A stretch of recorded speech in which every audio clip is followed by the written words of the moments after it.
Baik. Semakin jauh seseorang meninggalkan prinsip asas agama, semakin jauh dia meninggalkan hukum hakam agama, maka makin ekstrim orang tersebut. Siapakah mereka sekarang? Yang kita ambil yang contoh-contoh yang ada di zaman kita ni. Yang pertama, golongan liberal. Tapi biasanya mereka labelkan diri mereka ni dengan pelbagai label lah, yang nak bagi nampak positif. Liberal, kalau dah tak nampak positif, dia akan label diri dia sebagai progresif, moderate. Dan malah kebelakangan ni dia pakai istilah yang Islamik, maqasid syariah, Islam rahmatan lil alamin. Bila kita tengok apa yang dia promote, bukan maqasid syariah, mafasid syariah. Dia tambah lagi, kan kita maqasid syariah ada 5. Jaga agama, jaga nyawa, jaga akal, jaga nasab keturunan, dan jaga harta. Dia tambah lagi 2, iaitu al-hurriyah, kebebasan. Dan mula dia masuk, orang tu kalau dia nak kahwin sama lelaki, tu hak kebebasan dia. Itu maqasid syariah. Kemudian lagi satu, al-musawah, persamaan. Jadi kita semua ni sama saja. Lelaki wanita tak ada beza. Takkan lelaki saja jadi imam, wanita pun mau jadi imam juga, lelaki jadi makmum. Jadi ini benda-benda yang dilabel atas nama maqasid, tapi sebenarnya adalah satu bentuk liberal. Rahmatan lil alamin pun sama. Dia kata Islam tu bersifat rahmat, bukannya menghukum. Jadi kalau ada orang, kalau di US saya rasa dah ada imam gay. Imam tapi dia gay. Jadi sebab Islam tu rahmat, kita tu tidak menghukum. Kalau dia nak gay, kita rahmat dengan dia. Kalau dia nak lesbian, kita rahmat dengan dia. Akhirnya jadi rosak agama kita. Ada satu orang di Penang, dia beritahu, dia kata, tak payah sibuk pasal-pasal hukum-hukum hakam ni, yang penting maqasid syariah. Macam mana tu? Seolah-olah dia kata, tak payah sibuk pasal makan lah, yang penting kenyang. Hang tak makan bila nak kenyang.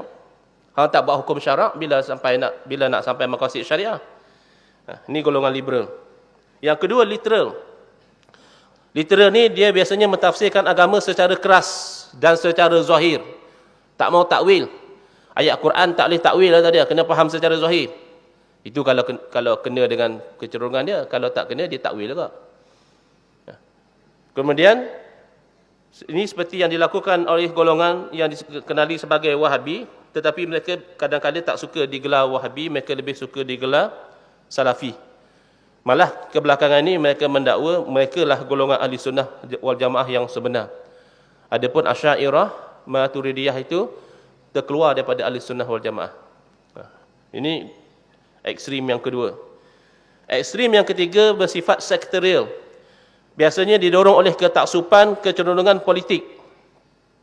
Mengangkat tokoh-tokoh tertentu sehingga melarat kepada melakukan distorsi kepada prinsip-prinsip asas agama.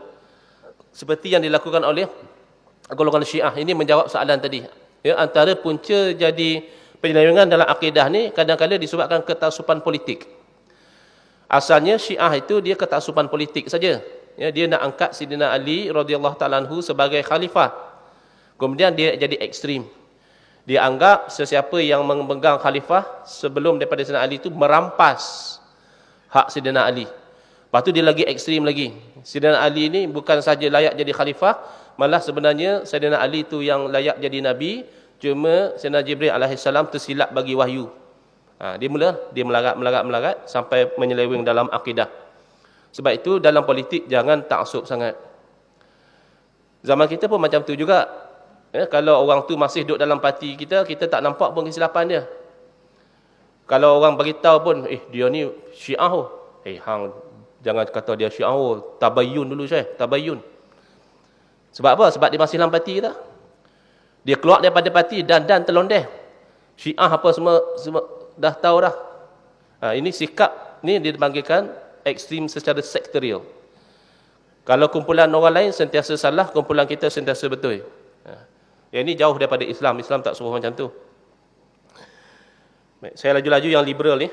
Liberal ni biasanya dia nak kesamaan, kebebasan dan juga relativism. Tidak ada kebenaran mutlak. Kebenaran tu relatif, kata dia. Ini contoh.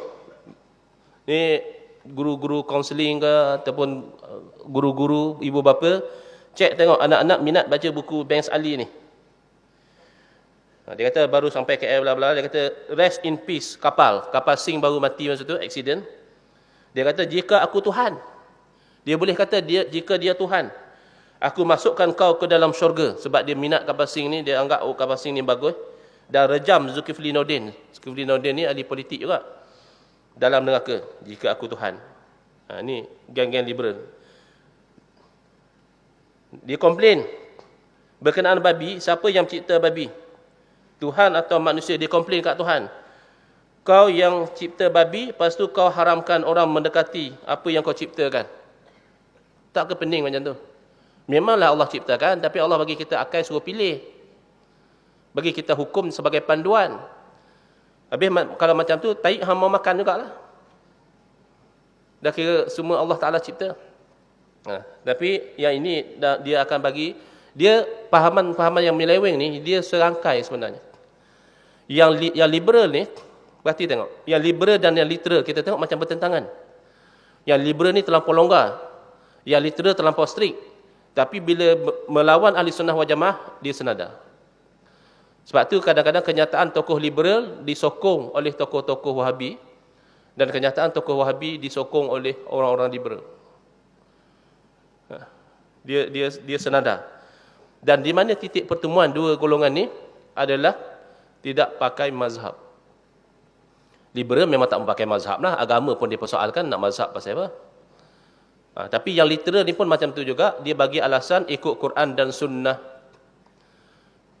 Jadi buat apa ikut mazhab? Mazhab ikut ulama'. Ulama' tidak maksum, lebih baik ikut Quran dan sunnah. Sedangkan kalau kita tanya balik, habis ulama' ikut apa? Hang kata jangan ikut ulama', ikut Quran dan sunnah. Ulama' tu sendiri bila berfatwa, ulama' ikut apa?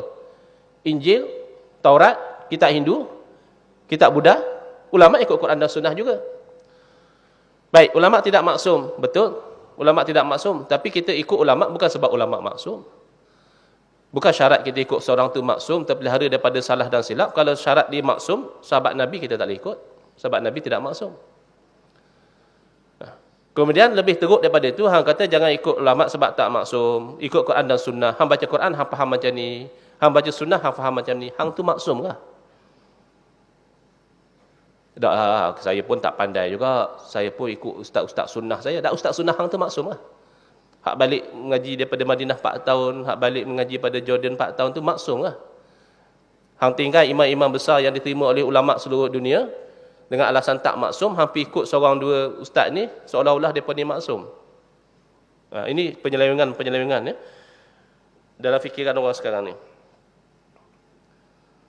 Hati-hati ya, buku yang dikeluarkan oleh Dubu Press ni, biasanya buku-buku yang bersifat liberal. Tengok dia punya tagline dia pun, liar dan angkuh. Kita mengaji dalam agama supaya kita ni jadi jinak nafsu kita, dan jadi kita ni tak sombong. Dia punya tagline liar dan angkuh, Dubu Press. Berarti tengok, kalau anak-anak rajin baca buku Dubu Press ni, elok kita pantau.